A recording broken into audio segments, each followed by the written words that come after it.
Hello everyone, this is Ashmarks here to show you how to set up live split for Splinter Cell 1 and Splinter Cell Chaos Theory, also known as Splinter Cell 3. This guide will also apply to Splinter Cell Pandora Tomorrow, Splinter Cell 2, when the live splitter is updated by Dalette and I. I actually don't really do any work on that, but once Dalette gets around to it, he'll update it for Pandora Tomorrow. So this will apply to the first 3 games of the trilogy of Splinter Cell. And yes, let's get into it. So this is live split here.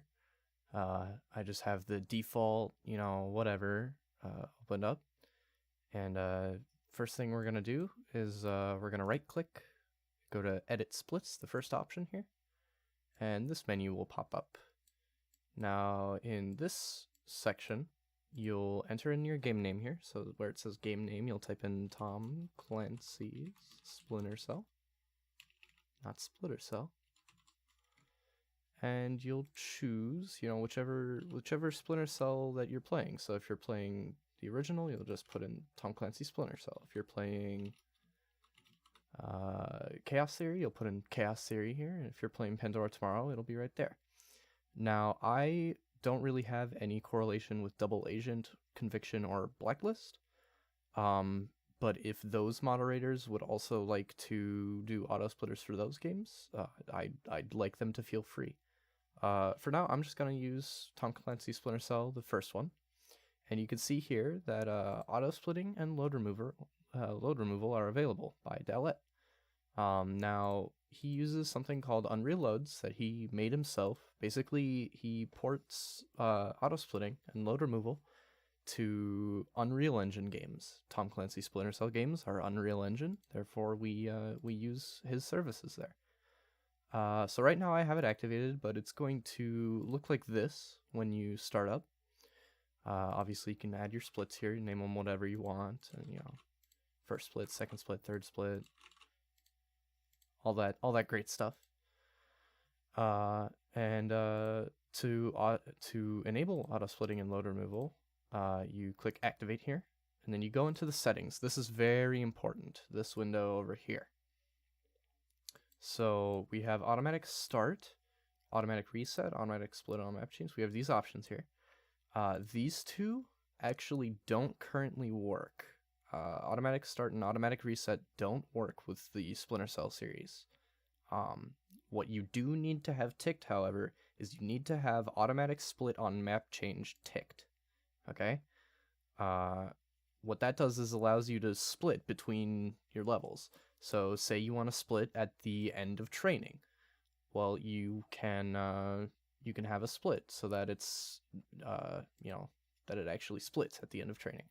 Now, in order to do this, you select your game. Obviously, I'm doing Splinter Cell 1, so Splinter Cell. You can also change it to be Splinter Cell 3. But since this game is Splinter Cell 1, I just want to keep it on Splinter Cell. There's a bunch of other Unreal games here also that you don't have to worry about. Mainly, you're just looking at these two if you're just setting up for Splinter Cell auto-splitting. So now, you can see all these weird numbers and words here. So these are the actual names of the map files. I believe they're dot. What are they? I don't remember. I don't remember what the file extension is called. But these are the actual names of the map. So like 002 training, that is the assault course that's loaded in right at the beginning of the game. Or not the assault course, the parkour course, the movement course, the general, the first map that's loaded in the game. So if you want to split when that map loads, which we can't do at this point, you tick this check mark. So if you want to split right when you load this map, whichever map, you have the checkbox ticked. Now, it's a bit confusing at first, but generally you want this one unticked, this first one, and then you want the first map of every level ticked if you just want to split on level change, right? So say you're going to load into Tbilisi here, which is, what is that called? Police station, I believe. then you just want this one ticked for that level. The same goes for Defense Ministry, which is, what is that? I think that's called Defense Ministry. And then Oil Rig, and you just have the first one ticked of whatever, CIA here, Kalina Tech here. You just want the first one ticked. This one, Chinese Embassy, this is split between these two columns. It just works out that way. And there's another Chinese Embassy, and there you go. So this is what it looks like if you just want to split on every level. These tick boxes here. If you want to split on every level, on every map change, great. You can have all of them ticked if you want to. Generally, I don't personally do this, but you can if you want to. The same goes for Splinter Cell 3. So you have Panama. So the great thing about Splinter Cell 3 is that I believe there's only one level. Maybe, I don't remember. I'm pretty sure only Seal 2 is the only one with 2 maps. So, I mean, for Splinter Cell 3, I would probably just split on every map change here. But I mean, yeah, if you can split on every level if you want to.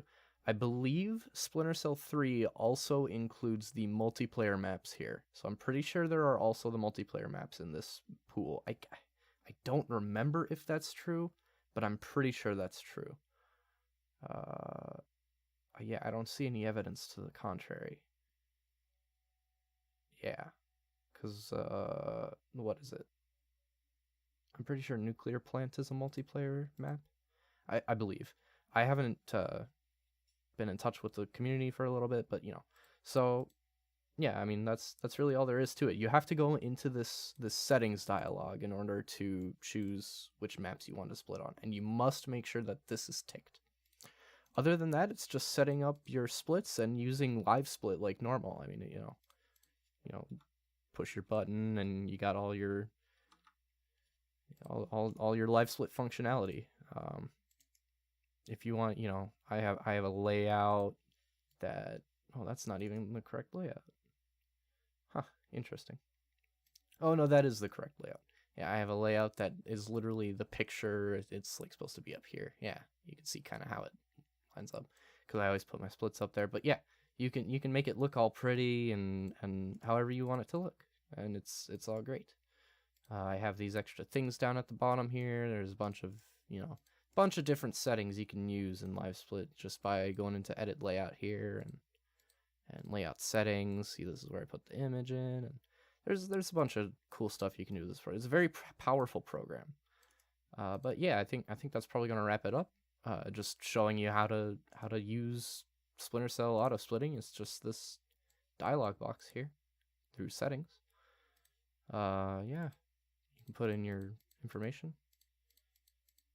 PC obviously, and difficulty, and all that good stuff. All right, so that was that. Do runs and stuff. I don't know. Woo.